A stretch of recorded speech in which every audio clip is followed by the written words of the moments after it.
જો ભાઈ ઓલી ઊભી ને એને હું કેદુનો પટાવવાની કોશિશ કરું છું ને આજે હું એને પ્રપોઝ કરીને જ રહીશ. તો હાલ કરી દે પ્રપોઝ. પેલા મારી વાત સાંભળો.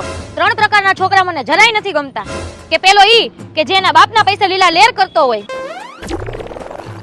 હાલો પપ્પા મારી વાત સાંભળો. આજથી હું તમારા રૂપિયા નહીં વાપરું, ખુદની કમાણી ઉપર જિંદગી જીવીશ. કે બીજો ઈ કે જે એના લુખા ભાઈબંધ હારે રખડતો હોય. વયો જા લુખ્ખા, આજથી તું મારી હારે દેખાતો નહીં. કે ત્રીજો ઈ કે જેની આગળ ફોન હોય અને આખો દી ફોનમાં જ મથતો હોય. મને માફ કરજે મારા કલેજા. શું હે? તમે જે 3 પ્રકારના છોકરા કીધા ને એવી ખરાબ આદત મારામાં છે જ નહીં. તો હું તમને પ્રેમ કરું છું, તમે મને પ્રેમ કરો. શરમ વગરના, બુદ્ધિ વગરના, તારામાં મગજ જેવું છે કે નહીં? હું બસમાં વાત કરતી હતી. એવું હે? સોરી હો, મારો ફોન. કેટલાક છે આવા ગુજરાતમાં, કઈ સમજાતું જ નથી.